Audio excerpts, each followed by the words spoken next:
Bueno, Julio, muchísimas gracias por venir, primero que nada, y de sumarte a este proyecto.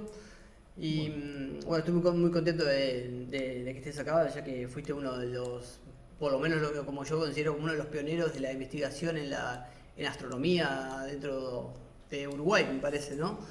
Y bueno, quería preguntarte eso, ¿cómo recordás esos primeros años de investigación en astronomía en Uruguay?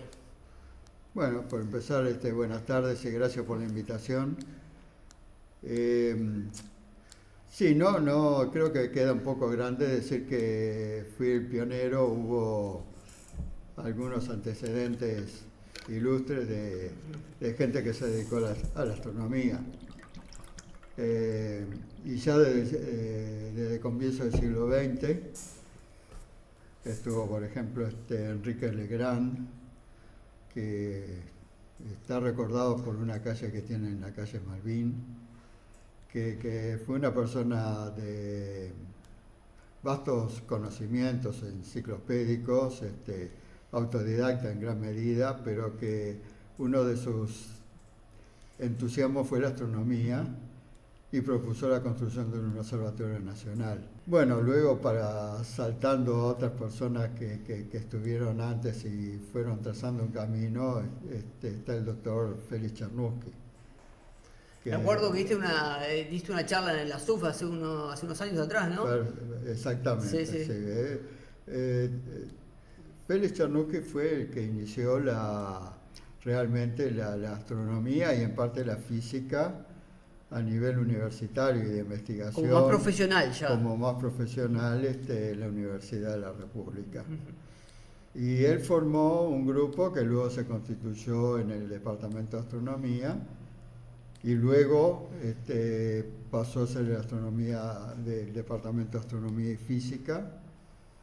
Y bueno, ahí fue en ese ambiente fue donde yo me inicié y bueno, empecé a dar mis primeros pasos. ¿Y qué te llamó la atención? ¿No? ¿Cómo te decidiste? ¿Fue algo que siempre vos quisiste hacer, estudiar astronomía, o fue algo un poco más que tuviste que ir descubriendo? Sí, la astronomía fue una vocación desde chico, digamos, porque era una época en que comenzaba los vuelos espaciales, estaba todo el tema de la misión Apolo, estaban las misiones a Marte, tanto de la Unión Soviética como de Estados Unidos, Plena carrera espacial ahí. plena carrera espacial y tratando de develar los misterios de los planetas de Marte en particular, pero también de Venus. Y bueno, era una época realmente que uno se fascinaba, ¿no? Por todo lo que se estaba descubriendo o se iba a descubrir.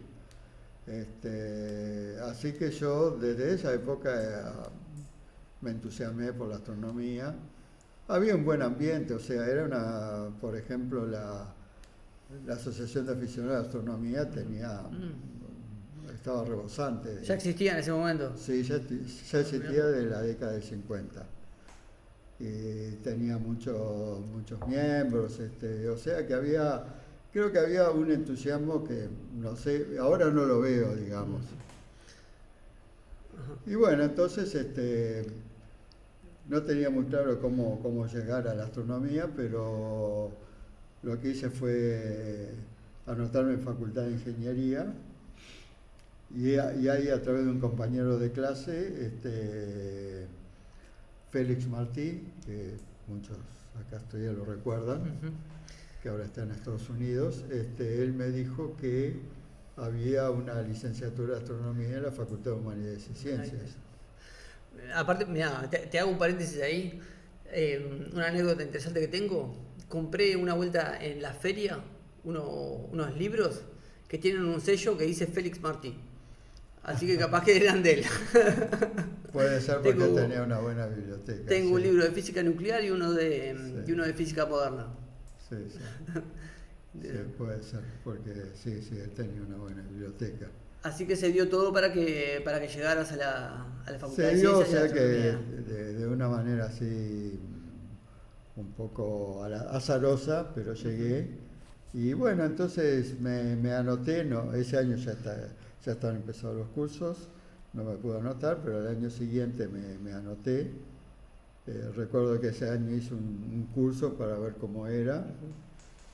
Y después surgió la posibilidad de asumir una beca, porque se había instalado un radiotelescopio en el predio del aeropuerto de Carrasco. Entonces, bueno, necesitaban becarios para ir a operarlo. Y bueno, de esa manera empecé a estar más y más ligado con la astronomía. Y finalmente, bueno, fue ahí que seguí, ¿no? Y fui mi profesión, dejé la Facultad de Ingeniería, que realmente no me interesaba como profesión. Claro. Y bueno, ¿sigue siendo hasta hoy en día o que a uno si le gusta la ciencia o la matemática o los números o lo que sea, te dicen hacer ingeniería? Yo creo que ahora la Facultad de Ciencias se conoce más. Es verdad, sí. Yo creo que si bien quizá todavía no es la primera opción, yo creo que tiene otra visibilidad, y yo creo que se nota que hay muchos estudiantes que es la primera opción. Julio, y durante tu carrera te dedicaste mucho al estudio de lo que sería nuestro vecindario solar, digamos, vecindario espacial, digamos, ¿no? El sistema solar, ¿cómo se forma este sistema solar que tenemos? Si te puedes dar una descripción de cómo es. Bueno, sí, ya en esa época se discutía y ya estaban algunos modelos que esencialmente los fundamentos básicos eran correctos en cuanto al sistema solar y otros sistemas planetarios. Se forman cuando se forma el propio Sol. Entonces no se forma el Sol aislado, sino que usualmente está rodeado de un disco. El disco queda simplemente porque al ir contrayéndose, simplemente por conservación de momento angular, rota más rápidamente, las partes externas y se achatan. Ah, ok. Entonces se forma un disco de gas y polvo, y ahí entonces todo se da un proceso de condensación primero de los gases, y forman partículas sólidas, y luego la concentración de partículas sólidas hace de que las colisiones interpartículas sean muy frecuentes, y eso lleva, digamos, por adherencia a granos cada vez más grandes. Se empiezan a fusionar esos granitos chiquitos y empiezan a crecer en tamaño. Okay. Y después puede haber, digamos, inestabilidades gravitacionales. Ahí hay toda una discusión que llevan a que porciones del disco pueden colapsar y formar cuerpos más grandes, ya de tamaño por lo menos de kilométrico, o de decenas de kilómetros. Tiene que haber algún tipo de inhomogeneidad ahí, digamos, ¿no? En ese disco, para que alguien gane y se haga más grande. Sí, ahí está. O algo que se maneja hace tiempo y ahora se volvió a reflotar, turbulencias en el disco, de que lleve entonces a que haya zonas, la propia turbulencia concentre partículas donde ahí se forman los objetos sólidos. Ok, o sea que se forma el disco, digamos, el Sol y los planetas se forman a partir de la misma materia prima, digamos, de la misma nube gaseosa. Eso ahora está claro, ¿no? Y eso además se verifica, digamos, observando otros discos protoplanetarios, claro. estrellas. Okay. Quiere decir, lo que era antes solo una teoría para la formación del sistema solar, ahora se ve en la formación de nuevos sistemas planetarios en otras estrellas. Claro, se pueden ver, o sea, se ven como fotos, digamos, ¿no? Que corresponderían a algo parecido a lo que sería como el pasado del sistema solar nuestro. Exactamente. Okay. Claro, la tarea del astrónomo es un poco esa, ¿no? Mirar como esas fotos y tratar de armar como una película. Sí, ahí estoy. Bueno, una de las preguntas que hacías, ahí están las magníficas fotos imágenes que ha tomado el telescopio espacial Hubble. Ajá, sí. Y ahora el James Webb, entre otros telescopios, pero claro, se está logrando avanzar mucho en los detalles de esos discos. Claro, o sea, esas imágenes permiten ir aclarando como el panorama, digamos, ¿no? De cómo son. Exactamente. De cómo son las cosas. Lo más interesante que estas ideas son tan antiguas que ya Descartes hablaba de discos, ¿no? Y después Laplace. Y Descartes hablaba de la formación de planetas justamente en torbellinos, ¿no? Quiere Mirá, decir o que sea, ya estamos pensaba. siglo XIX, estamos hablando ahí, ¿no? Descartes es el siglo XVII. Ok. ¿Y Laplace 19 o 18? No me Y acuerdo. Laplace 18 y comienzo del Y 19. 19, ahí va.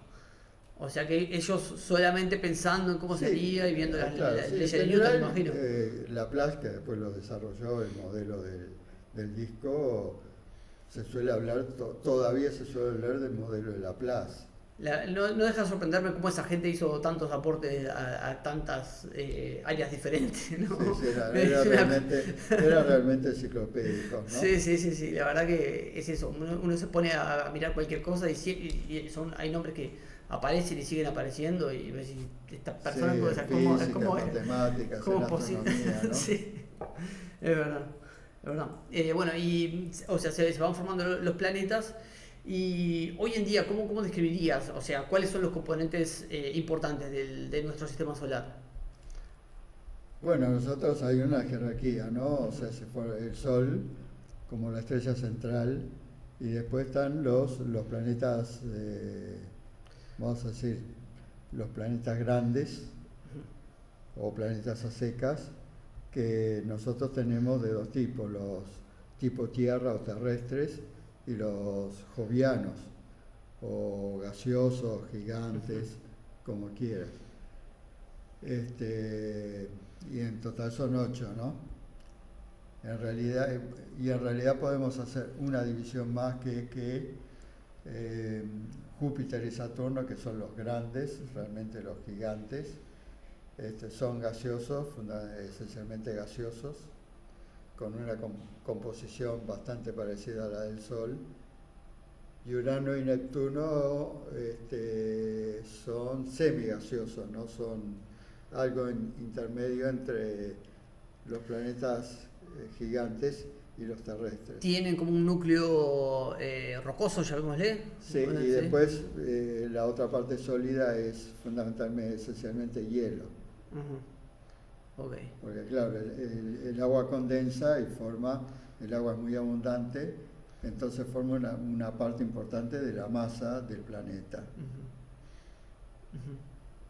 Ok. Y tenemos, bueno, y los planetas como parecidos a la Tierra están como cerca del Sol y los planetas más grandes están para afuera. ¿Eso es una casualidad que se dio así? ¿Es algo que...? Lo que pasa es que en el disco hay un gradiente de temperatura. Los planetas terrestres se forman donde se forman los planetas terrestres, la temperatura es más alta y los elementos más volátiles no condensan, el agua no condensa. Okay. Entonces no pueden contener agua o contienen muy poca, porque la materia sólida que abunda por las temperaturas son materiales más refractarios, del tipo de los silicatos, hierro y níquel, que es lo más común, que son los más comunes, ¿no?, en la naturaleza. En cambio, cuando vamos a las zonas más externas, cerca de Júpiter, ahí el agua condensa porque las temperaturas son bajas. Entonces el agua está también en estado sólido y forma parte entonces del material interno del planeta. Ah, ok. Queda atrapada mismo durante Sí, porque la es otro formación. sólido más, es otro mineral. Tenemos, y en el medio, digamos, ¿no?, de los planetas parecidos a la Tierra, tenemos también el cinturón de asteroides. Sí. Que hay gente que dice que es un planeta que no se llegó a formar, he escuchado. Hay gente que dice que fue un planeta que chocaron y saltaron los pedazos. No, ¿Se sabe? no, eso no. ¿No? O sea, que pudo haber sido un planeta que no se llegó a formar. Sí, eso sí es claro. O sea, ese fue material que quedó ahí, no llegó a formar otro planeta, porque el material se dispersó antes de seguir creciendo. Eso sí es lo más correcto, ¿no? Entonces lo que quedaron fueron los escombros, los residuos del material primordial que no llegó a formarse, a constituirse en un planeta único. Después puede haber, obviamente, ¿no? Colisiones porque la densidad de objetos es muy grande en el medio, tenemos muchos, entonces puede haber colisiones. El cinturón de asteroides es muy denso, entonces. Claro, por lo menos es lo suficientemente denso como para que haya colisiones frecuentes. Okay. Las colisiones fragmentan, sobre todo los objetos más pequeños, y van degradando en cierto sentido el cinturón, Okay. que de esa manera va perdiendo materia, ¿no? Ok. Y bueno, pero el sistema solar no termina ahí, digamos, ¿no? Si tomamos más para afuera, ¿qué encontramos ahí? Está el cinturón transneptuniano, claro, es la parte que no llegó, aparentemente no llegó a formar un planeta, también un poco, seguramente porque la densidad de materia sólida era muy baja como para permitir la aglomeración en un planeta, y lo que quedaron fue otro cinturón de objetos pequeños. Objetos pequeños que no obstante hay más masa que en el cinturón de asteroides. Entonces llegan a haber objetos, como el caso de Plutón, que no son tan grandes como la Luna, pero son bastante más grandes que, por ejemplo, Ceres, que es el asteroide más grande. El asteroide más grande. Y ese está en el cinturón de asteroides. Ceres. Ceres, sí. Ajá. Sí. Ok. Y si nos vamos más para afuera todavía, ahí encontramos la nube de Oort, si no me equivoco. Ahí está. Tenemos la nube de Oort que o sea, que no sería primordial, o sea, no se formó ahí a esas distancias, están muy lejos, sino que son cometas que fueron inyectados de la región planetaria por las perturbaciones gravitacionales, fundamentalmente de los planetas gigantes. Ah, ok. Entonces lo mandaron bien lejos y ahí están, digamos, desde los... Pero no tan lejos como para que no puedan volver, digamos. Claro, pueden volver, obviamente quedan atrapados, porque ahí hubo un juego de fuerzas, o sea, en realidad si son eyectados del sistema solar, en órbitas que todavía son elípticas, volverían al sistema solar, región planetaria. Pero hay un juego de fuerzas, porque cuando están muy lejos, las estrellas cercanas los empiezan a perturbar, el propio potencial del disco galáctico también ejerce una fuerza, y eso hace de que la órbita se modifique, de tal manera que el perihelio que puede quedar fuera del sistema de la región planetaria. A ver, el perihelio, se podemos decir que es, porque ese no conozco. ¿No lo ubicás? No, el perihelio no sé qué es. Perihelio es el punto más cercano de la órbita al Sol. Ah, ok. Sí, eso es bueno, digo, a veces uno habla Sí. con Lenguaje técnico, digamos. lenguaje técnico, pero sí, capaz que eso sí sería bueno verlo con algún dibujo, ¿no? Ahí va, sí. Bueno, vamos a tratar a ver si podemos poner una Porque figura del perihelio. a veces, claro, ese tipo de cosas. Si bien estos conceptos se dan en un curso básico de mecánica celeste, mucha gente no los recuerda. Sí, no, yo por lo menos no me acordaba que era el perihelio.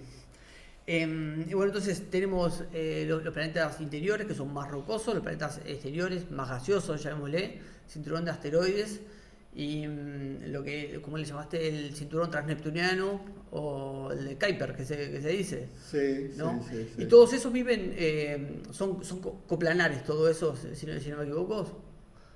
Bastante coplanares, Bastante sí. coplanares. Excepto la nube de Oort, que tiende a tener una simetría esférica. Eso esférica. Y, o sea, y a mí me llamaba la atención eso, como que la nube de Oort siempre se ponía como esférica y, o sea, esa simetría distinta viene de que el origen es diferente, digamos. No. Justamente porque al ser eyectados del sistema solar, claro, son eyectados en una órbita de baja inclinación, ¿no? Ojo. Porque son objetos pertenecientes al sistema solar. Pero ¿qué pasa? Las perturbaciones de estrellas son impulsos en cualquier dirección. Claro, ok. El potencial galáctico, lo Ok. mismo, el potencial galáctico está en una dirección que no tiene nada que ver con el plano, o sea, no está correlacionado al plano de la órbita. Entonces, tanto la fuerza asociada al potencial galáctico como los impulsos que recibe de estrellas cercanas cambian la Claro. orientación de la órbita en cualquier dirección. Rompen la simetría inicial que podrían tener Exactamente. esa distribución. Ah, ok, ok, me quedó claro. Bueno, Julio, hablamos muy por arriba del cinturón de Kuiper, ¿sí? Que es uno de tus grandes aportes al área, digamos, ¿no? Que fuiste uno no sé si el primero o uno de los primeros que empezó a hablar de la existencia de este cinturón, sino que cuando todavía no había ningún tipo de evidencia experimental, llamémosle. ¿Estoy en lo correcto? Sí, en realidad mi contribución, porque había trabajos previos que hablaban del cinturón, fue asociarlos a un tipo de cometas que son los llamados cometas de la familia de Júpiter. La familia de Júpiter porque están cerca de la órbita de Júpiter, por lo menos. Bueno, ahí agrego el otro, lo que es el opuesto del perihelio, el afelio. El afelio es el punto más distante de la órbita, de una órbita. Ah, ok. Entonces los cometas de la familia de Júpiter tienen afelios cercanos a la órbita de Júpiter. Entonces claramente están controlados dinámicamente por Júpiter. Entonces tiene una particularidad interesante que esos cometas no tienen órbitas aleatorias, sino que son de baja inclinación. O sea, como el resto, digamos, del sistema planetario, ¿no? Ok. Entonces, mi contribución fue decir que esos cometas no podían venir de la evolución dinámica de cometas de la nube de Oort, sino que debían provenir de ese cinturón hipotético, el cinturón que después se dijo transneptuniano de Kuiper. Ah, ok. Bueno, y eso realmente los modelos posteriores que se hicieron confirmaron que evidentemente tenía que ocurrir eso, ¿no? Yo lo hice realmente con herramientas muy rudimentarias porque recién comenzaba la computación. Fue un modelo numérico lo que hiciste ahí. Fue teórico, numérico, pero más teórico que numérico. Okay. Yo no hice realmente una simulación porque no daba todavía las computadoras que había como para hacer realmente una simulación a gran escala. Acordate que era la época, bueno, era Estamos la hablando, en los época 80 de estamos hablando por ahí. Sí, 80, 78, 79, Ok. 80. Era la época de la IBM 360 y todavía como gran avance estaba la IBM 370. Esas eran las computadoras más poderosas, por lo menos que estaban, digamos, en las universidades. A disposición de un investigador, Sí, digamos, sí, ¿no? sí, Que... sí. Ok, ok. Y no podías hacer mucho, ¿no? Porque cualquiera de estas ahora Claro, tiene sí. cientos de veces más capacidad de procesamiento que esa, ¿no? Claro. Pero bueno, es un modelito muy simple, seminumérico, porque también había algo de estudio analítico, y eso daba que más o menos podían venir cometas de ese cinturón hipotético y terminar como cometas de la familia de Júpiter. Y bueno, debo reconocer que pasaron muchos años sin que no se notara demasiado ese trabajo. O sea, en los primeros años no recibió prácticamente ninguna cita. Hasta que en 1988, 8 años después, un grupo ya con mejores computadoras más potentes hizo una simulación más completa que mostraba que efectivamente objetos que venían del cinturón transneptuniano, que todavía era hipotético, iban a migrar hacia la zona interior de Júpiter y terminar en órbitas como las que tenían los cometas de la familia de Júpiter. O sea que ahí fue como que confirmaron lo que era tu contribución Sí, inicial, ahí digamos. está, ya empezaron, digamos, a citarme por ese trabajo. Claro, tu trabajo quedó como un precursor, digamos, ¿no? de Sí, ese otro sí, trabajo. Bien, genial. sí. No, y con honestidad, o sea, los autores de ese trabajo de 1988 me citaban, ¿no? Ah, ok, está, ok. Sí, Se sí, hizo sí. justicia entonces ahí. No, no, claro, sí, sí, no, en ese sentido estaba bien. Ok. No, no. Y luego de eso, ¿vos continuaste trabajando en los objetos transneptunianos o dijiste, bueno, ahí hasta acá llegó mi aporte y es una cosa... Esporádicamente, porque me concentré más en cometas, ¿no? Ah, ok, ok. Y en formación del sistema planetario. Y bueno, en 1984 saqué junto con un colega en el Instituto Alemán donde nos estábamos, el trabajo que ha tenido más repercusión en realidad, ¿no?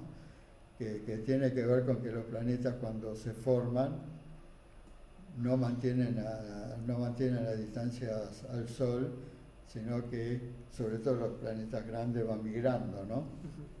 Eso porque van intercambiando momento angular y energía con las partículas y los cuerpos que interactúan con ellos. Y ese fue realmente el trabajo que ha sido más citado, ¿no? Ok, ok. Entonces ahí ya como que naturalmente la investigación te llevó más para ese lado. Sí, sí, y bueno, también con cometas, seguí varios años más trabajando con cometas, sí, algo de asteroides también.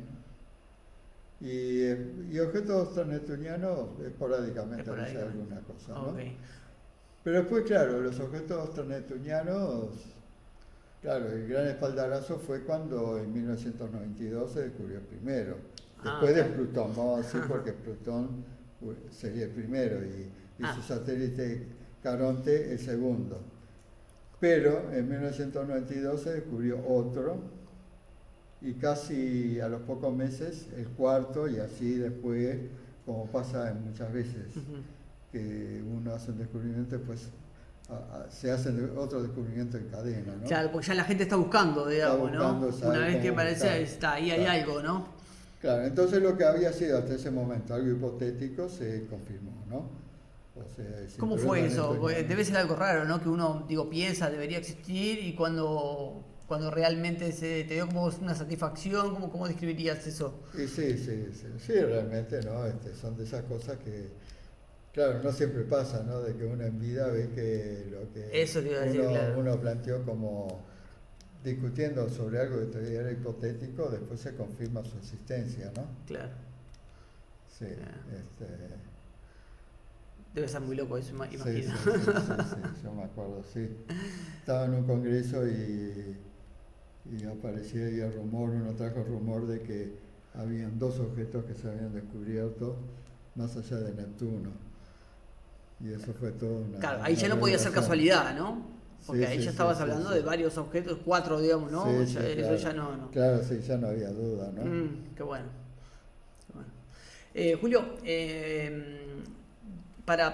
bueno, no sé si terminar con el sistema solar, pero ¿cuál te parece que ha sido o cómo ha cambiado desde que vos empezaste a estudiar el sistema solar, digamos, ¿no? Cuando ibas a facultad, qué se hablaba y cómo se ve ahora? ¿Qué es lo que más ha cambiado? Hay como un cambio de paradigma, digamos, ¿no? En esa visión, si es que lo hay.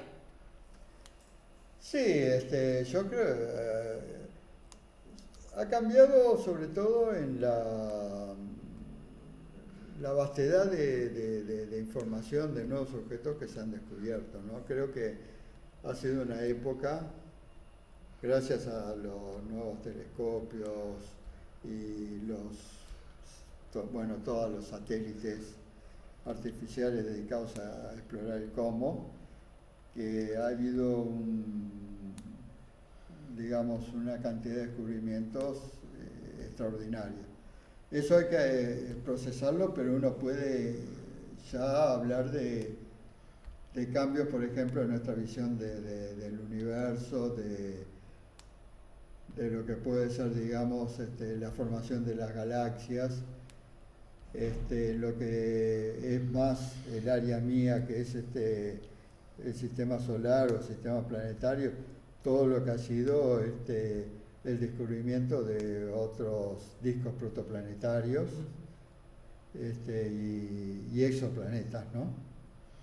O sea, todavía por muchos años, cuando yo era estudiante o incluso ya recibido, no estaba en duda si se podrían descubrir exoplanetas. No la existencia, sino la posible Sí, sí. observación. Bueno, y siempre la existencia queda, si no se descubre nada, Es queda verdad. como un postulado que No puede comprobado, ser digamos. no probado, pero altamente factible, que el Sol no puede ser la única estrella que tenga planetas. Sería muy Es lo raro, que, ¿no? claro, es lo que uno dice, ¿no? Este, la excepcionalidad del Sol no puede ser esa, ¿no? Pero no había nada descubierto por las dificultades que hay, porque un planeta es demasiado pequeño en relación al tamaño de la estrella central. Claro, entonces, o sea, eso hace que sea difícilmente observable, digamos, ¿no?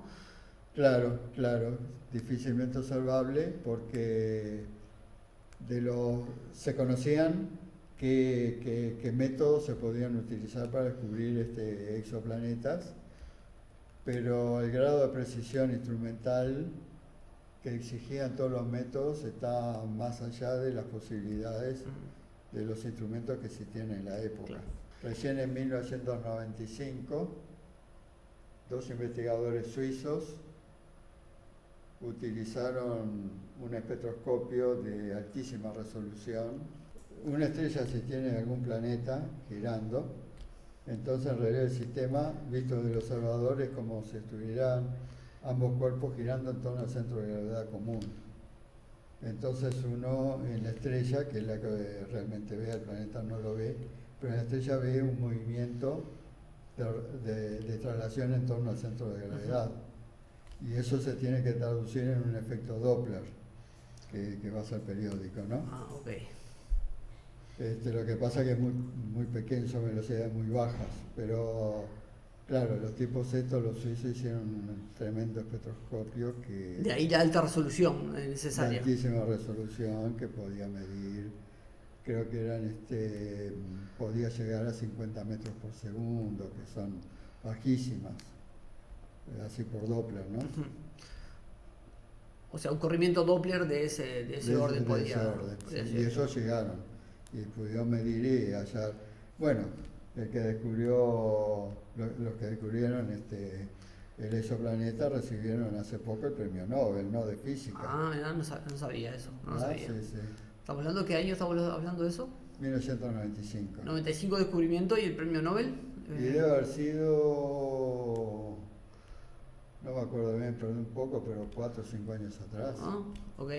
Y yo Sí. no sé por qué estaba casi seguro de que había sido el primer exoplaneta ha sido descubierto también con el Hubble, pero no. No, fueron desde la Tierra. Claro, porque viste que a veces tan importante como el telescopio también son los instrumentos accesorios, Sí, ¿no? sí, claro, sin duda. Sin duda. Fotómetros, espectroscopios que uno le adosa al telescopio. Bueno, y ahora ya hablamos de miles de exoplanetas Sí, que está confirmado sí. que existen. Ya pasaron a ser algo, no sé si decir común, pero digamos que... Sí, ya digamos que hay como para hacer estadísticas. Ah, ok. Sí.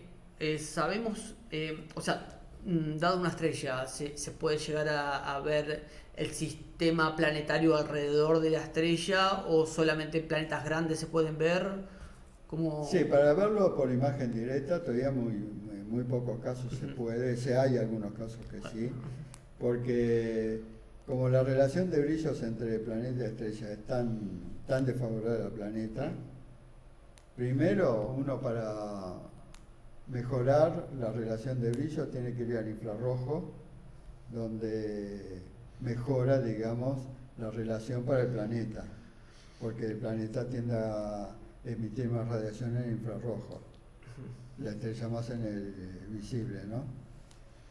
Entonces hay que ir al infrarrojo, pero no alcanza tampoco, ¿no? Todavía una diferencia de brillo descomunal.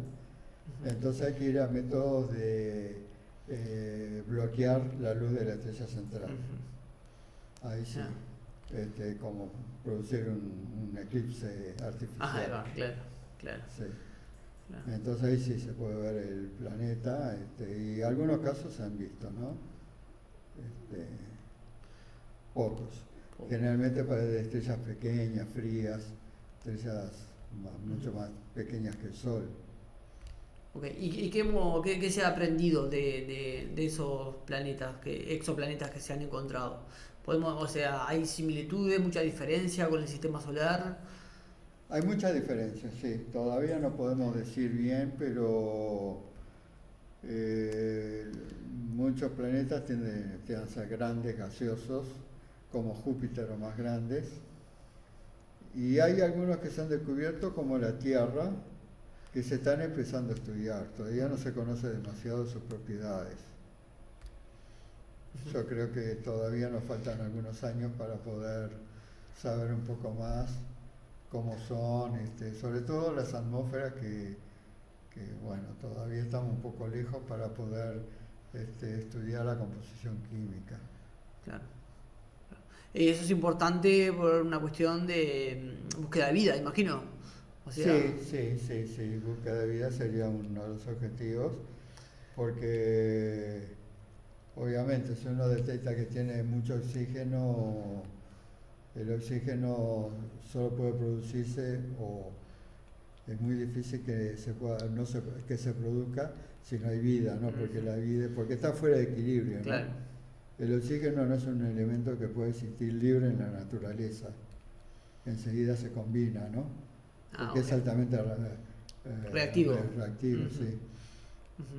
Vos desaparece la vida de la Tierra y dejás la atmósfera, en pocos millones de años el oxígeno se va todo. Ok, claro. Entonces, hasta donde sabemos, el oxígeno solo puede venir es un residuo, digamos, ¿no? Ahí está. De seres vivientes. Es un gas de los seres vivientes, ¿no? Ok. Tiene que ser producido continuamente para que no desaparezca. Julio, y bueno, estamos acá dentro del sistema solar y por ahora todavía no podemos salir, podemos mirar para afuera, pero hemos recibido algunas visitas, digamos, ¿no? De objetos que se consideran que son extras del sistema solares, y el más conocido hasta ahora, que tuvo un impacto bastante grande hace poco tiempo, fue uno llamado Oumuamua. ¿Cierto? ¿Qué podemos aprender? O sea, ese es el que yo conozco que se ha visto. ¿Ha habido otros que han llegado? ¿Y qué podemos aprender de esos objetos? Bueno, todavía hay dos, no sé si da como para saber demasiado. Creo que necesitamos más para saber realmente cuán frecuentes son en el universo, o en la galaxia, vamos a decir más bien, porque todavía no da para hacer ninguna estadística, y lo que se ha aprendido, digo, no muestra que sean materiales muy distintos de lo que hay en el sistema solar. Ok, o sea, no fue como la gran revolución, digamos, ¿no? Que se ha parecido. Yo creo que todavía no da para. Y digo, para saber realmente cuán frecuente pueden ser esas visitas, claro, necesitamos tener más objetos. Ok. Un astrónomo muy conocido que se llama Avi Loeb, ¿no? Él había propuesto que eso era un pedazo de chatarra de otra civilización, ¿no? Tenía como una tesis así medio rara, no sé si lo escuchaste. Escuché, sí, pero esas cosas medias extrañas hay que tomarlas con pinzas, ¿no? Claro. Siempre hay que buscar lo más natural antes de ir a hipótesis excepcionales. Claro. Sí, porque si uno quiere hacer una afirmación excepcional, necesita pruebas excepcionales también, digamos, sí, como lo decía Carl Sagan. Claro, ¿cómo era la frase de Carl Sagan? Claro, me quedó el concepto. Eso, sí. Era eso, claro, Sí. claro. Digo, si querés tirar eso, como que tenés que tener una prueba contundente. Muy contundente, claro. Es difícil saber si es honesta esa propuesta, o realmente es para llamar la atención, ¿no? Claro, claro. No. Que, ojo, yo no estoy en contra de llamar la atención, ¿no? Porque a veces puede tener Sí. un efecto positivo, digamos, ¿no? Pero bueno, hay que hacerlo con cuidado también, ¿no? Sí, y, y en caso que realmente lo ameriten, ¿no? Claro, sí, Acá es verdad.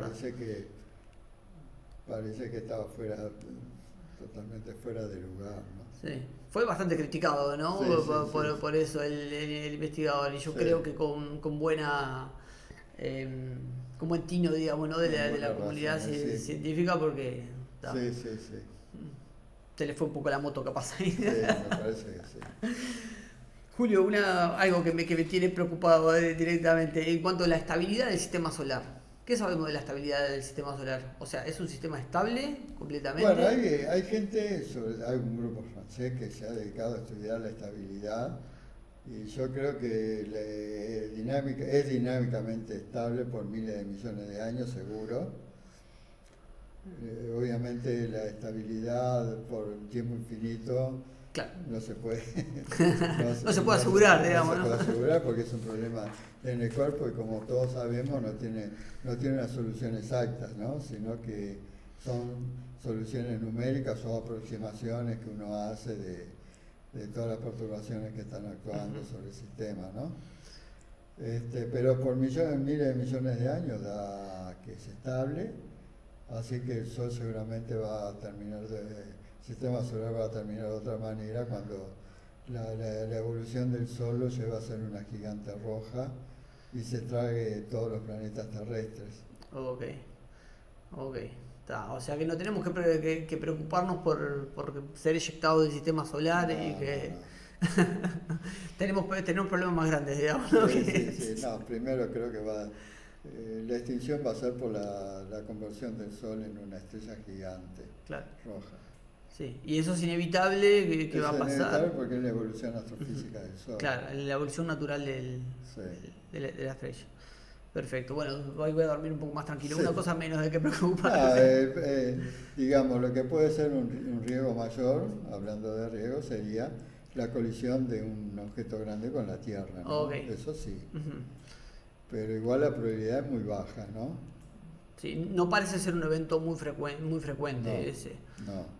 No, no, los cálculos dan que con un objeto que realmente pudiera causar un impacto global en la Tierra, que tendría que ser por lo menos de 10 kilómetros de diámetro, eso puede ocurrir una vez cada cientos de millones de años. Ok. Eso ya es un evento como de extinción a nivel Masiva. global. Sí, Ok, sí, como la que extinguió a los dinosaurios. ok, ok. Bien, pero ha habido mucho, o está habiendo mucha investigación para tratar de rastrear los posibles objetos, digamos, ¿no? Que podrían llegar a tener que podrían llegar a colisionar con la Tierra, ¿no? Eso es un área Sí, muy sí, activa, sí, eso. sí, sí, sí.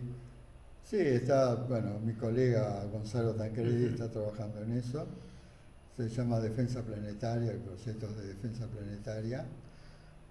Y ahí buscan algo más práctico, no estos grandes colisiones de un objeto de 10 kilómetros, sino de pequeños objetos de algunas decenas de metros de diámetro que pueden chocar en algún lado, serían como un misil, ¿no? Claro. Y destruir una zona en un radio de varios kilómetros. Claro. Entonces, el tema es ese, buscar esos objetos.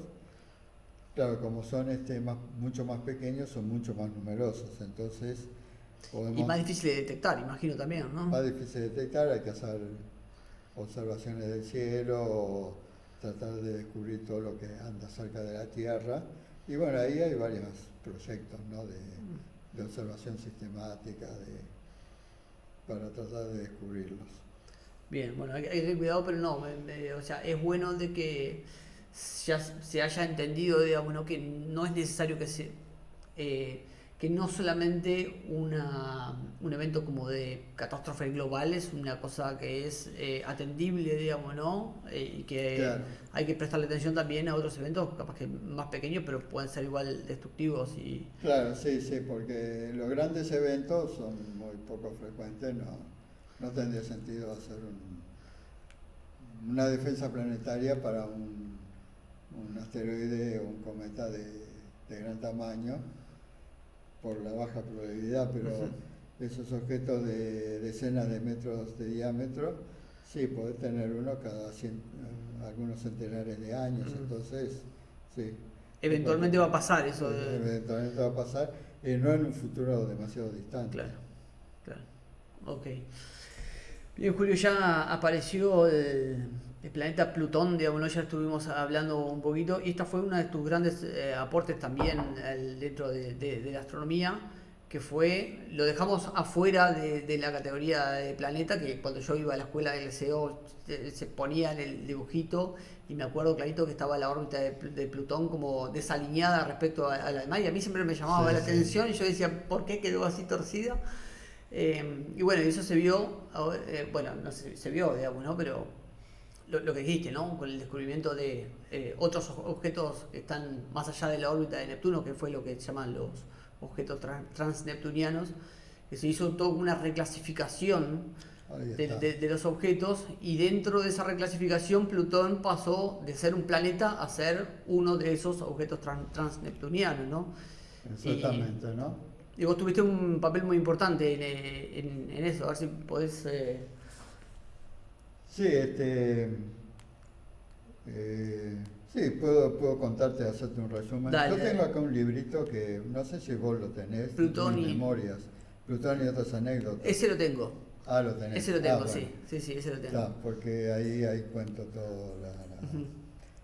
Entonces, para hacer un resumen, más o menos tenés claro cómo fue el episodio, o sea, el descubrimiento de otros objetos transneptunianos llevó a una crisis, porque, claro, o sea, ya Plutón no estaba aislado ahí, sino que había otros objetos que estaban por ahí como Plutón, incluso algunos rivalizaban en tamaño. En particular, en el año 2003 se descubrió uno que recibió el nombre de Eris, que además, no sé si fue a propósito o fue por casualidad, pero Eris es la diosa de la discordia. Muy apropiado, ¿no? Sí, sí. Entonces, Eris es casi del tamaño de Plutón. Entonces, apareció el dilema qué hacer con esos objetos. Son planetas como Plutón, o en realidad Plutón y esos otros objetos forman parte de una población de objetos subplanetarios. Y entonces estaba esa discusión, ese dilema, ¿no? Entonces, Ahí, digo, o se aumentaba la cantidad de planetas o se sacaba o se a sacaba Plutón. Ese era entonces el dilema. Entonces había que definir el tema, había que hacer una resolución, había que adoptar una definición de planeta, y de acuerdo a esa definición, Plutón iba a quedar o no. Entonces, esos temas son resueltos en las asambleas de la Unión Astronómica Internacional. Entonces el tema se llevó a la que iba a tener lugar en Praga en el año 2006.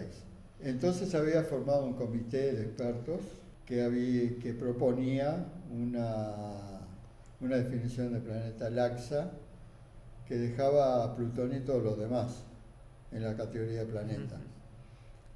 Lo cual parecía trivializar el término planeta, ¿no? Que uno entendía como que le bajaba la jerarquía, digamos, sí, ¿no? Un sí. planeta no parece ser algo... Claro, entonces nosotros, digo nosotros porque era un grupo en que estaba yo, pero estaban otros, de acá de Uruguay estaba Gonzalo Tancredi, después había algunos colegas bastante internacionales, ¿no?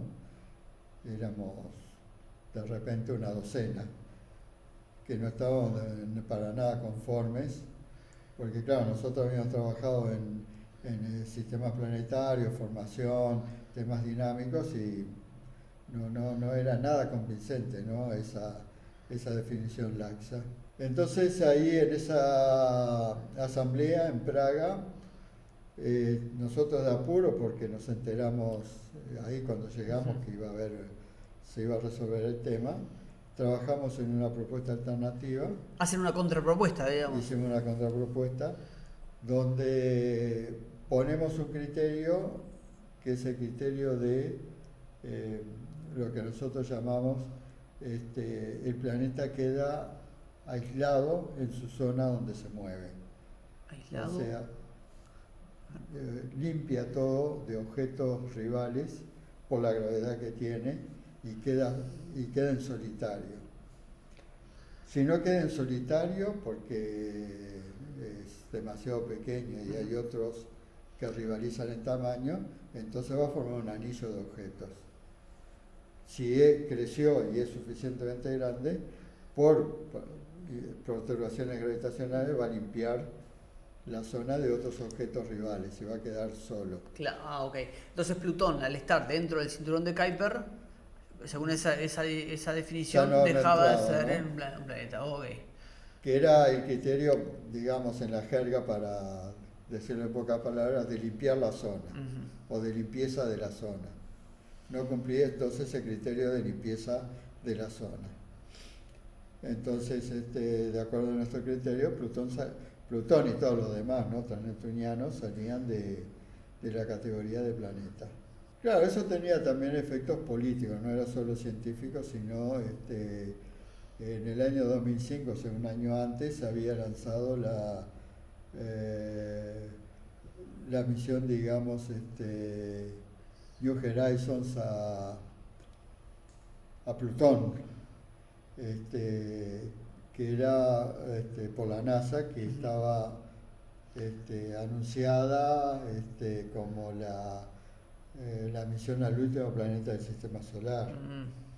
Entonces, había una cuestión de marketing ahí también. Había un marketing, Okay. había algo de marketing, Bien. entonces no le caía nada en gracia que justo en el medio de esa misión a Plutón, Plutón se lo sacara de la categoría de planeta. Claro, claro, como que le bajaba un poco El interés, claro, el nivel o la que era todo importancia. relativo, pero Sí. bueno, está. Eso es, por eso mismo, por el marketing, consideraba que les afectaba. Claro. Pero bueno, al final la nuestra se puso a votación y salió por amplia mayoría. Hubo, claro, los que perdieron quedaron muy fastidiados, con bronca, pero bueno, yo creo que fue siendo aceptada porque parecía que desde el punto de vista como criterio científico era lo más adecuado. Claro. Claro. Lo otro, había una subjetividad ahí, imagino, por unos intereses, Sí, por unos capaz que intereses. no científicos, capaz. Ahí está, de mantener a Plutón como planeta. Bueno, así que entonces se consiguió que esa definición saliera, y entonces a la vez se creó una nueva categoría de planetas enanos, que eran objetos que eran, en cierto sentido, de tamaño subplanetario, ¿no? Entre los que entraba Plutón, el otro objeto descubierto, gemelo prácticamente, Eris, y después Ceres, en el cinturón de asteroides. Y ahora, según entiendo, ha ido aumentando mucho el número de esos planetas enanos. Hay unos cuantos, ¿Hay unos sí, cuantos? hay unos cuantos. ¿Hay unos cuantos? Sí, sí, sí. ¿Ellos son todos parecidos entre sí o no? No son parecidos. No se conoce demasiado la física, obviamente, porque están tan lejos. Los que más se conocen son los que se ha llegado, que son Ceres. Ceres tiene algo de agua, ¿no? O sea, Ceres puede ser un objeto interesante, incluso desde el punto de vista de la astrobiología. Y Plutón, que también fue esa misión, llegó finalmente a Plutón, la New Horizons, y bueno, estudió algo de la superficie, pero todavía no tenemos demasiada información de cómo son, de las propiedades de los planetas, ¿no? Tenemos alguna información de densidades medias, y bueno, las densidades medias hay un poco de todo, ¿no? La densidad media puede dar una idea de qué tipo de materiales hay en el interior. Ok, o sea que, claro, pero lo que pasa es que, porque estás hablando también de objetos que siguen siendo pequeños, digamos, ¿no? Entonces imagino que debe ser difícil Sí, estudiarlos. sí, es muy difícil, ¿no? Sí. Ok. Sí. Bien, Julio, en cuanto al planeta 9, que digo, el sistema solar podría eventualmente volver a tener nueve planetas, ¿no? Porque, o sea, o por lo menos se habla mucho de que hay ciertas perturbaciones gravitatorias que se observan Exactamente, sí. y se asocian con Sí, un nuevo sí, planeta. ¿Cómo, sí, sí. cuál es tu opinión? No lo descarto, pero tampoco estoy demasiado convencido que exista. O sea, y no estoy demasiado convencido porque, bueno, no ha sido encontrado, ¿no? Esencialmente por eso. Si existiera un planeta grande, creo que con todos los programas de relevamiento del cielo, tendría que haber aparecido. Capaz que pueda haber algún objeto no tan grande, o sea, algún objeto, digamos, no puedo descartar que pueda haber alguno del tamaño de la Tierra o cosas así. Ahí ya sería difícil de detectar, ¿no? Algo Sí, del tamaño de la Tierra, eso sí, sería difícil de detectar. sí, ahí ya sería difícil. ¿Cuáles son las evidencias que tenemos del planeta 9? O el supuesto Bueno, planeta se 9. dieron algunas, la evidencia más fuerte es que aparentemente hay un alineamiento en justamente, ¿no? La línea de los ábsides, o sea, la línea que une el semieje mayor de la órbita de algunos objetos transneptunianos distantes, y ese alineamiento solo puede ser debido por forzamiento dinámico con un objeto que esté externo, ¿no? Que Ajá. tenga una cierta masa. Es de origen gravitatorio, seguro eso, ¿no? Sí, sí, sí. Entonces Si tiene hubiera tiene que haber una si masa un grande ahí. alineamiento, Ah. ese tipo de fenómenos de alineamiento solo puede ser producido por objetos que estén por ahí, ¿no? O sea, tipo que entren los hagan entrar en algún tipo de resonancia y que terminen alineando, por ejemplo, la línea de los ábsides. Pero tampoco está muy claro que ese alineamiento exista porque son pocos objetos los que se han descubierto así distantes. Algunos están alineados, es cierto, otros no lo están. Entonces, No es una evidencia abrumadora, entonces. desde el punto de vista estadístico, no. Y hay una teoría que he escuchado varias veces, o no sé si una teoría, no, una propuesta, que puede decir que no se detecta porque podría ser un pequeño agujero negro que hay ahí. No sé si la has Bueno, son escuchado. de las cosas raras, ¿no? Pero tampoco, yo qué sé, ahí es difícil opinar porque uno no puede decir que no existan cosas extrañas que uno no conoce, ¿no? Pero lo de agujero negro, que suele ser muy novedoso, muy fácil para entrar en los titulares. Sí. Desde el punto de vista de marketing, el agujero negro, por alguna razón, siempre funciona, ¿no? Funciona bien. Yo no puedo decir descartarlo porque pueden haber cosas que no conocemos, pero digo, no hay realmente, otra vez, afirmaciones extraordinarias requieren pruebas extraordinarias, ¿no? Digo, usaría ese aforismo, ¿no? Yo digo, ¿qué prueba hay que pueda haber un agujero negro? Claro. Sí, muy linda, muy interesante la propuesta, pero desde el punto de vista científico, digo, no hay con qué respaldarla. No, yo diría que no. Julio, cambiando de tema ahora. La posibilidad de vida fuera de la Tierra, que durante mucho tiempo me parece que era más dejada como la ciencia ficción. Me da la impresión, o como yo lo veo, como que últimamente ya como desde el punto de vista científico es algo que se empieza a manejar con otra seriedad, me parece. Incluso hay una nueva, no sé si llamarle una nueva disciplina, pero algo parecido, que es lo que llamamos astrobiología. Y que Exactamente, sí. ¿cuál es tu opinión, digamos, de este tema? Sí, las ideas sobre vida fuera de la Tierra han evolucionado, o sea que yo diría que si uno mira la literatura en los años 1950, 1960, había mucho más expectativa de encontrar vida, incluso vida avanzada, ¿no? Yo creo que ahora se sigue buscando vida, pero hay como una cierta modestia.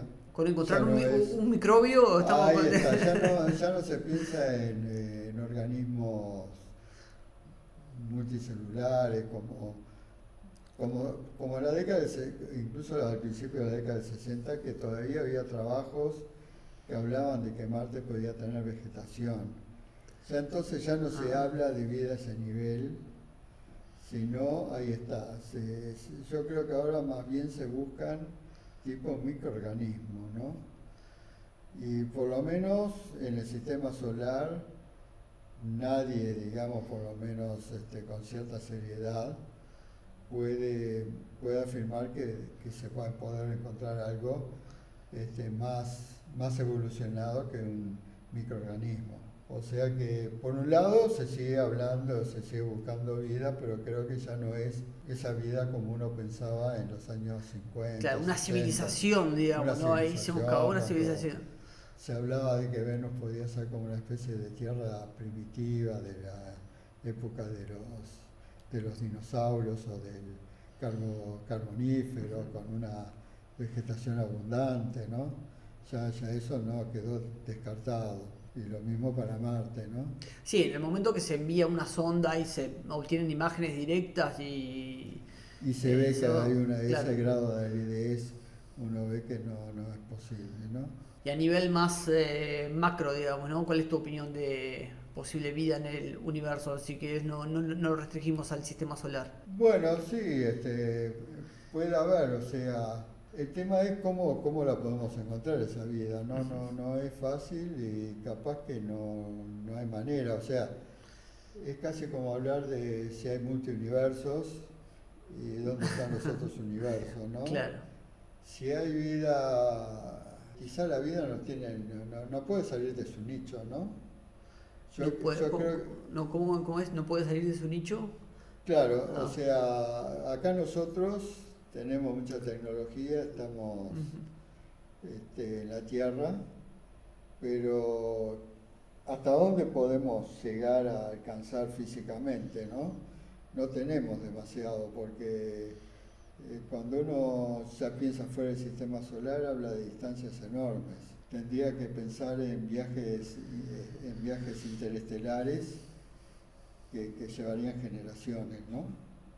Con la física actual, por ejemplo, por lo menos, ¿no? O sea, Sí. si las leyes, si no hay un cambio que nos diga que podemos viajar más rápido de lo que Sí. sabemos hoy, que nuestro límite, digamos, ¿no? Es la velocidad de la luz y parece ser un límite bastante difícil de alcanzar para objetos macroscópicos, por lo menos.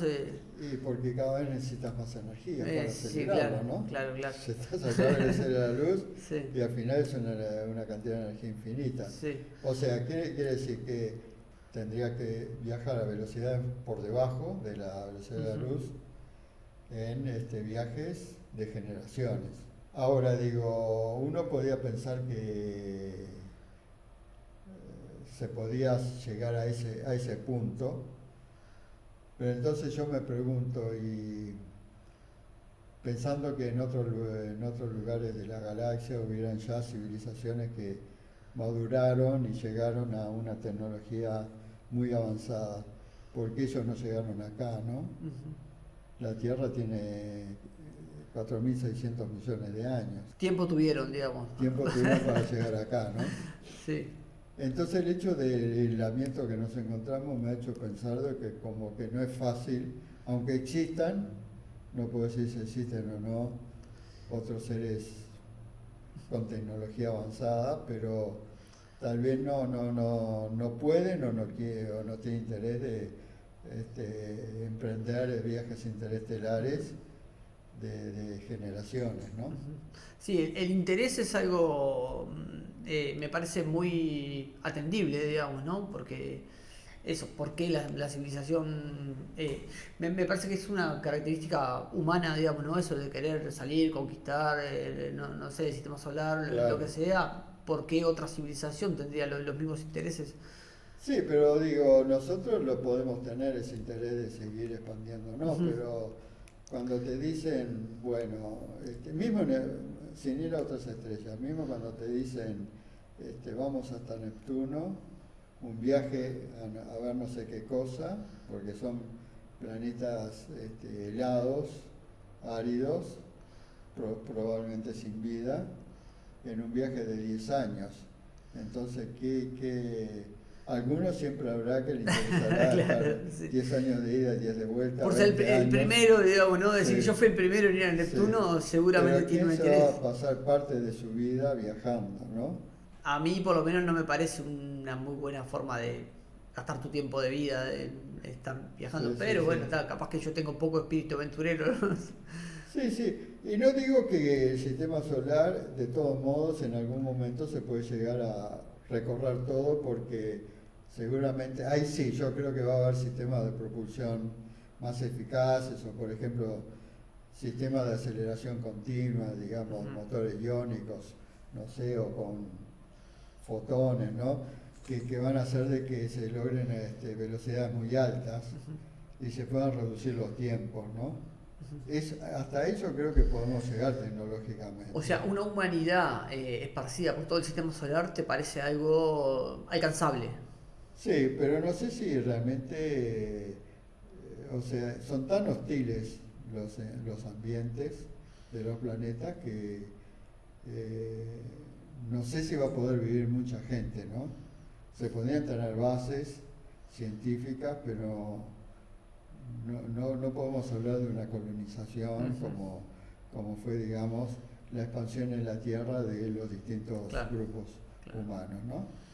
claro. Se podría poner una base mantenida con Como muchos pasa acá en la recursos. Antártida, ¿no? O sea, lo que hay Ah, son ok. bases, ¿no? Claro, claro. Pero cuando las condiciones son tan hostiles, no sé, después dan ideas que pueden ser fantásticas, pero hay que saber si algún día se llevan a la práctica, como transformar, hacer una ingeniería climática tal que el Ujú. clima de Marte lo transformamos, Una terraformación de terraformación, sí, Marte. de Marte. Sí, parece de una escala tan grande ese proyecto, ¿no? Que Sí, sí. parece complicado, por lo menos. Bueno, o sea que no sos muy optimista en cuanto a comunicación con otras civilizaciones. No, he llegado a la conclusión de que, digamos, el pasaje del tiempo y ver que las dificultades inherentes a esa comunicación y ver, o sea, de que no habría muchas razones para, y no hay ninguna evidencia de que ellos también se hayan movido si en un planeta como la Tierra, que es atractivo, hubieran llegado, ¿no? Si hubiera sido tan obvio que una civilización llega un momento que alcanza capacidades de moverse por toda la galaxia, ¿por qué no estuvieron por la Tierra y sentaron sus bases, ¿no? Sí, bueno, eso es una duda, sí, atendible por lo menos me Sí, sí, parece, ¿no? sí. Sí, es verdad. Julio, ya eras un investigador activo y consolidado cuando aparece el James Webb, no, iba a decir, el Hubble, ¿no? Que es, según entiendo yo, un hito, digamos, ¿no? Y cambió Eh, radicalmente la astronomía. ¿Qué recordás de ese hito justamente? bueno, la parte que a mí me concierne, las fotos magníficas de los planetas y bueno, todo lo que fue, digamos, la observación con el Hubble de estrellas en formación y discos protoplanetarios. El Hubble fue una gran herramienta para empezar a estudiar los discos protoplanetarios. En tu área tuvo mucho impacto. Sí, sobre todo los que empezaron a trabajar en sistemas exoplanetarios. Este, ¿Te acordás cuál como, fue la primera imagen que viste del Hubble? yo, bueno, no sé tanto, pero la de constelación de Orión, de la nebulosa en particular la nebulosa de Orión, que ahí tomó muchas imágenes con gran detalle, esas fueron muy impactantes. Sí, se veían algunas estrellas en formación con discos alrededor. Y bueno, ahora tenemos como su sucesor, que digamos, no entiendo que es el James Webb. Sí, Cómo lo ves? O sea, has y estado bueno, sí, mirando, mirando las imágenes. sí, digo, para mí bueno, es todo otro gran proyecto, ¿no? Tan grande que, digo, uno va a tener tanta información que va a faltar gente para procesar todo eso, ¿no? Sí. Sí, eso es ese tema.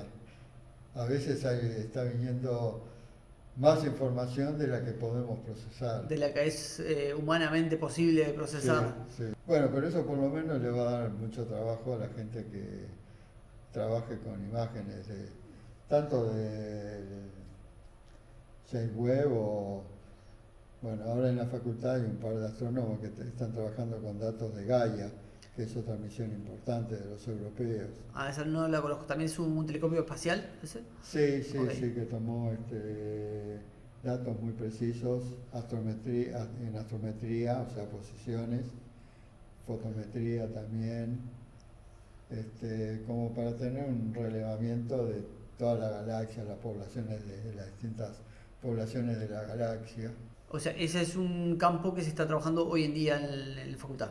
Sí, sí, Así que está, si alguno hay interesado en la vuelta, ya sabe, tiene sí, una sí, propuesta. sí, sí, Una sí, propuesta. sí.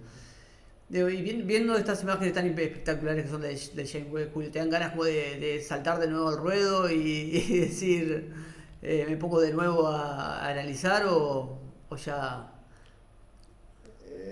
Sí, bueno, lo que pasa es que esas imágenes para analizar, bueno, tenés que también tener toda la información, no es tan trivial, ¿no? Ah, hay una cuestión de acceso a la información ahí que... Claro, claro, si querés, por ejemplo, sacar datos que puedan ser tanto de la parte espectroscópica, o sea, o la geomorfológica, bueno, depende de lo que estés observando, ¿no? Ajá.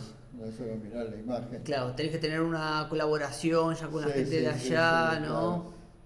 claro, ¿Qué obviamente. tanto se comparte eso? ¿Es algo que vos, o sea, si un investigador solicita y dice tengo interés en hacer esto, o la gente es abierta? Se puede conseguir datos, no sé si de entrada, pero después de un cierto tiempo los liberan, pues. Ah, ok. Sí. Creo que al principio más bien están reservados, ¿no? Para los equipos de investigación que hicieron la propuesta, que estuvieron Claro, claro. Los que en el pusieron la plata para diseño, hacerlo, pusieron la básicamente. plata, claro, los grupos que pusieron la plata para el instrumental. Bueno, Julio, muchísimas gracias por